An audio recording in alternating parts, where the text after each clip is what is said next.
A diplomatic mission begins. The crimson sands of planet Zareth stretched endlessly beneath twin suns, creating a landscape that shimmered like an ocean of fire. Captain Sarah Chen stood in the shade of the diplomatic tent, watching her 8-year-old daughter, Mira, sketch the alien horizon in her notebook. The girl's dark hair was pulled back in a practical braid, and her curious brown eyes absorbed every detail of this strange new world. "Stay close, sweetheart," Sarah reminded her, though she knew Mira was responsible beyond her years. Single parenthood and a career in the diplomatic corps had made them both adaptable. The Zarethians were an imposing people. They stood 7 feet tall with bronze-tinted skin that seemed to shimmer with an inner light. Their eyes were solid silver, reflecting rather than revealing emotion. Today, Elder Cross led the negotiations, his ceremonial robes adorned with symbols representing countless battles won. "The trade routes you propose would require trust," Elder Cross said, his voice resonating like distant thunder. "Trust is earned through honor, Captain Chen, not through words on digital documents." Sarah nodded respectfully. "Then let us earn that trust through actions, Elder. Our species have much to offer each other." The negotiations continued in careful, measured tones. Both sides danced around commitments, testing boundaries, seeking advantage without giving offense. It was exhausting work, made harder by the Zarethian emphasis on warrior honor and ancient traditions that Sarah was still learning to navigate. The lonely child. While the adults discussed politics and trade, Mira had grown restless. She wandered toward the edge of the settlement, where Zarethian children played a game that involved throwing crystalline stones into geometric patterns. Their laughter rang out like bells, musical and strange. But one child sat apart from the others. She was smaller than the rest, perhaps 6 years old by human standards. Her skin held a paler bronze tone, and her silver eyes seemed dim somehow, less reflective. She wore simple clothing, while the other children sported elaborate garments. Her small hands traced patterns in the sand, creating beautiful designs that she would immediately sweep away. Mira watched as another Zarethian child approached a lone girl, only to be called back sharply by an adult. The message was clear. This child was separate, different, not to be included. Something in Mira's chest tightened. She knew what it felt like to be alone. After her father died in the Centauri Station incident 2 years ago, she had spent months feeling invisible at school, while her mother worked impossible hours.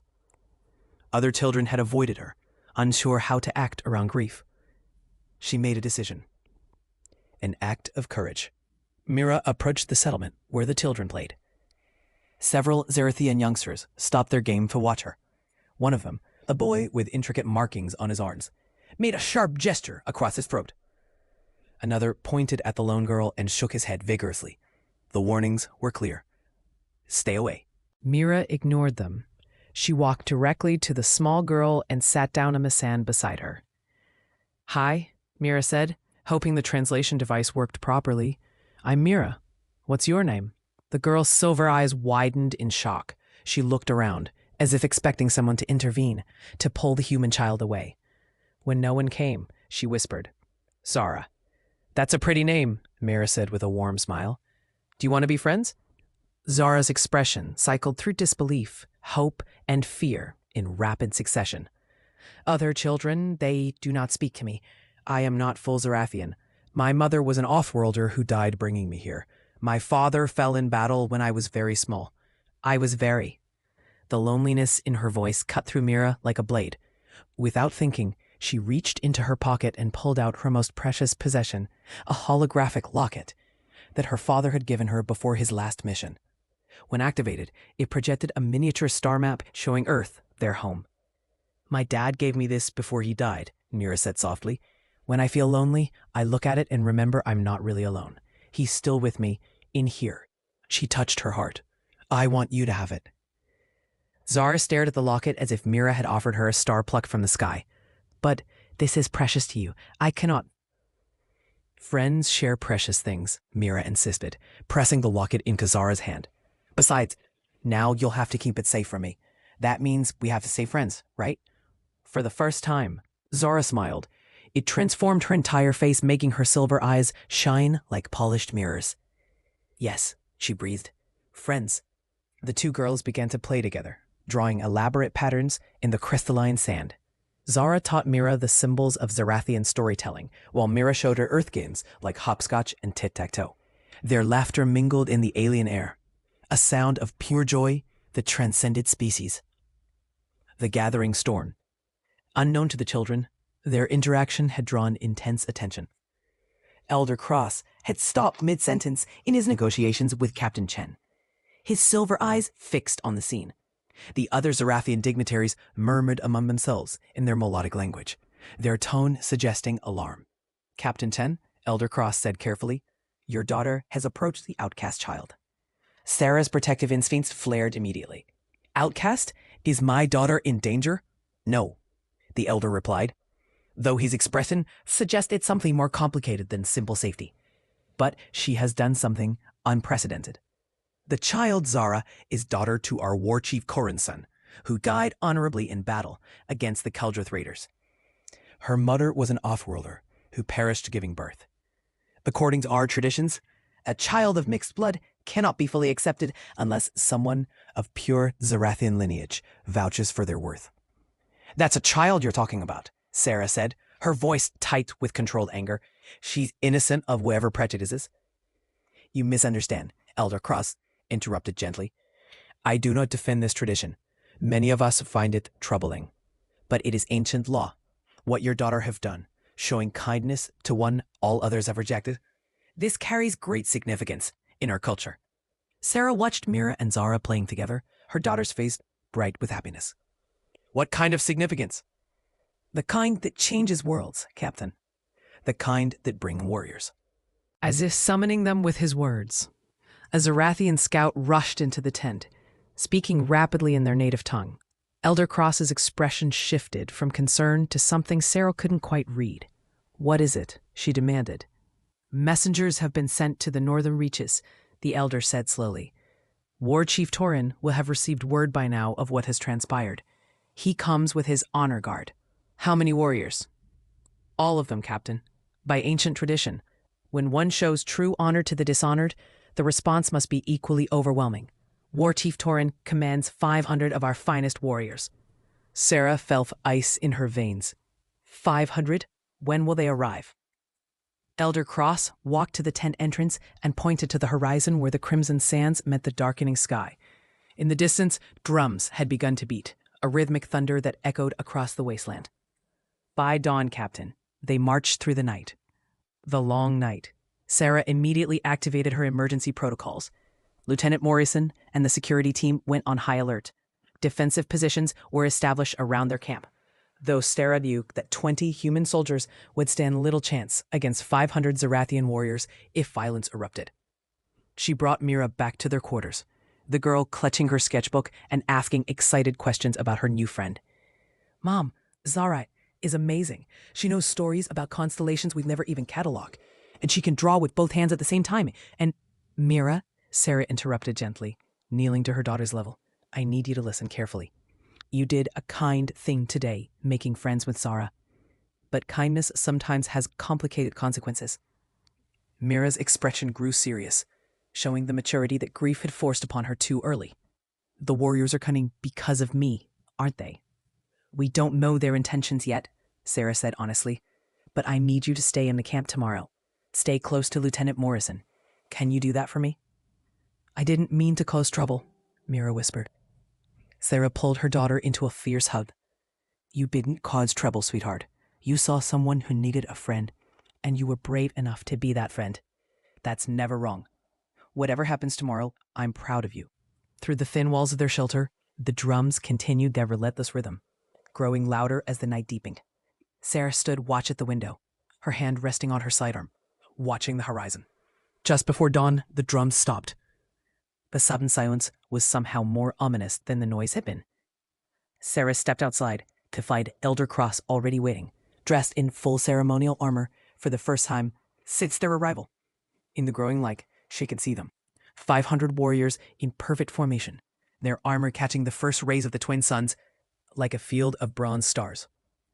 At their head rode a figure who could only be War Chief Torin, mounted on a creature that resembled a massive six-legged lion with crystalline fur. He was larger than other Zarathians, his armor etched with symbols of Kalba's victories, his silver eyes blazing with fierce intensity. The warriors halted precisely at the boundary of the settlement. War Chief Torin dismounted in a single fluid motion and began to walk forward alone. Sarah stepped out to meet him, her heart pounding but her step steady. Behind her, she heard Mira's voice call out, "Mom!" But Lieutenant Morrison held her back as instructed. War Chief Torin stopped 10 paces away. For a long moment, he simply studied Sarah with those intense silver eyes.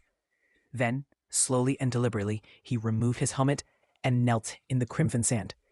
Behind him, 500 warriors knelt as one, their movement creating a sound like distant thunder. Sarah stood frozen, completely unprepared for the response. "Captain Sarah Chen of Earth," War Chief Torin said, his voice carrying clearly across the settlement. "I come to honor the one who showed honor to my dishonored blood. There is the child called Mira." The ceremony of recognition. Sarah's mind raced, trying to process what was happening. These warriors hadn't come for battle.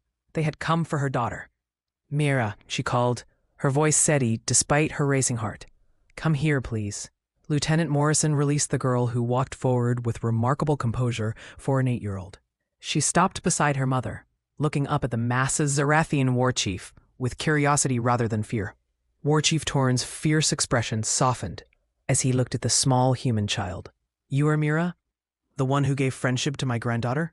"Yes, sir," Mira said politely. "Zara's really nice. I don't understand why the other kids won't play with her." A sound rippled through the ranks of warriors, something between a laugh and a sigh. Torin's silver eyes gleamed with what might have been moisture. "From the mouths of children comes the clearest truth," he said. "Young Mira of Earth, you have done what no Zarathian has done in 3 cycles. You looked upon my granddaughter and saw not her mixed blood, not her status as outcast, but simply a child who needed a friend." He reached into his armor and produced a small object, Mira's holographic locket, the one she had given to Zara. "My granddaughter told me of your gift. She said you gave her your most precious treasure, the memory of your fallen father, so that she would not feel alone. Is this true?" Mira nodded. "My dad taught me that the best way to keep love alive is to share it.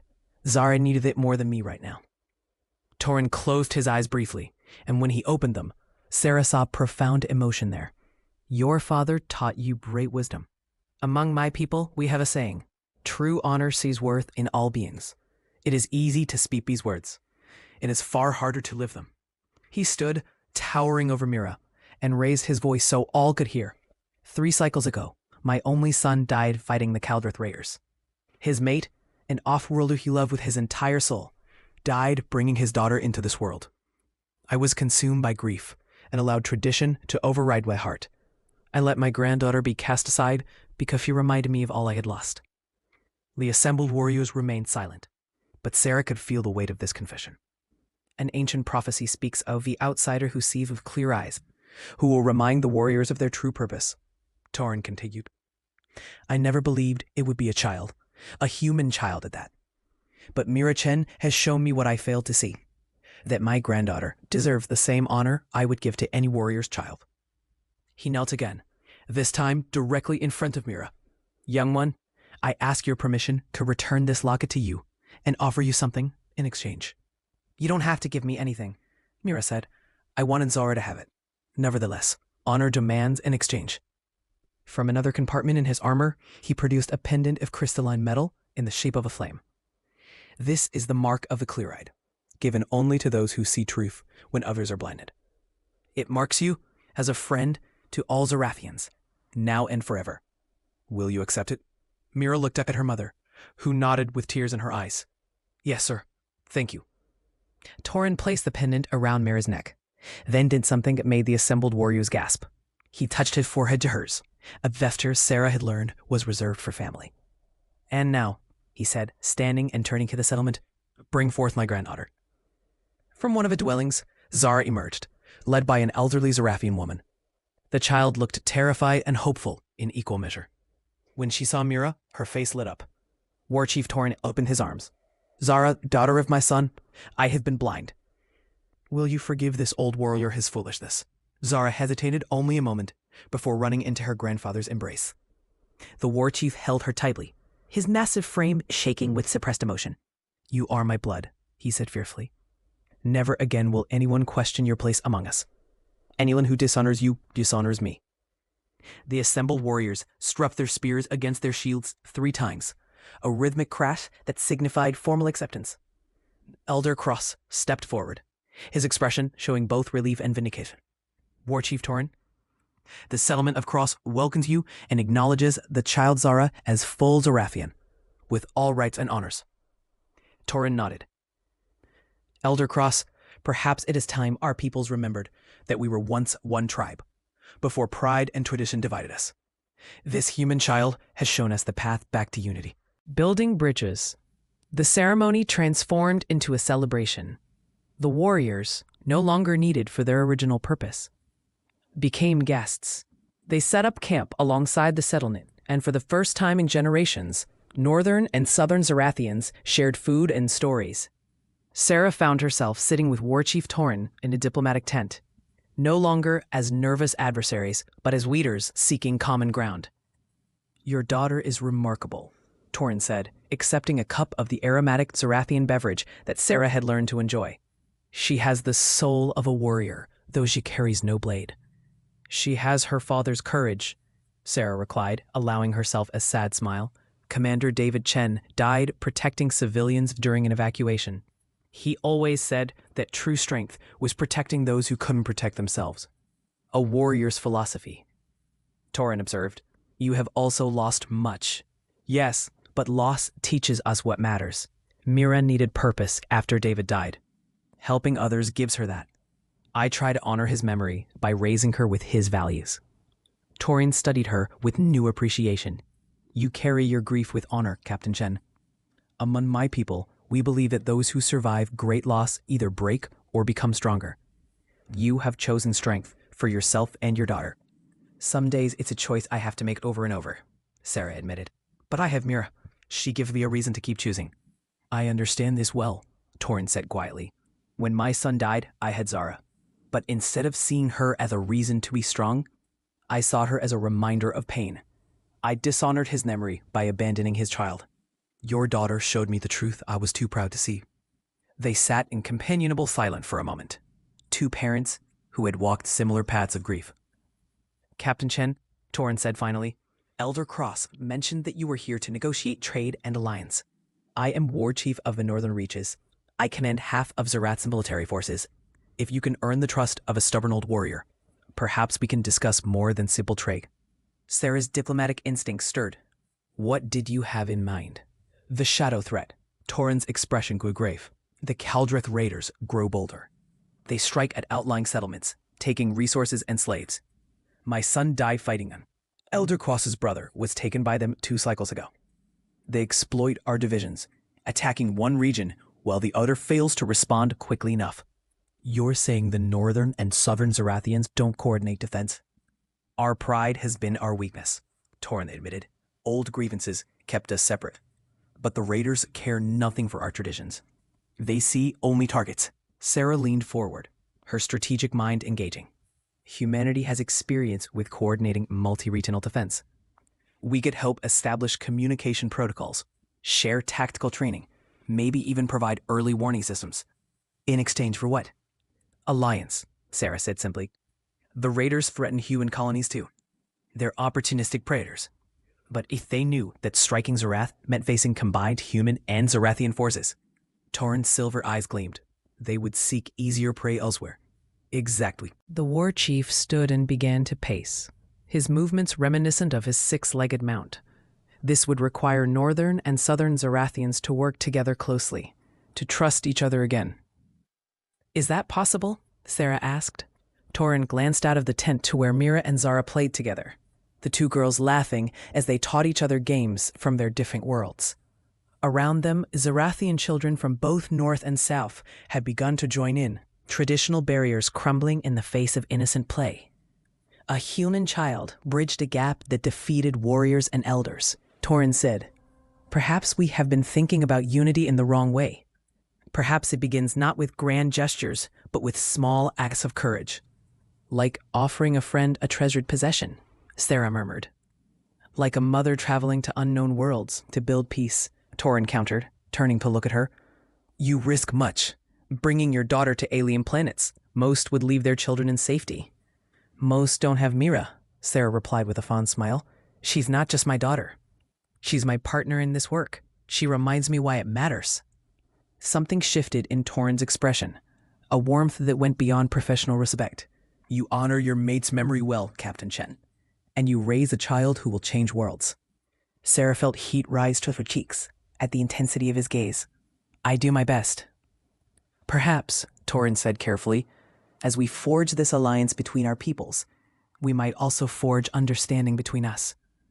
I would learn more of human customs, of your daughter's remarkable insight, of the strength that allows you to carry grief with such grace.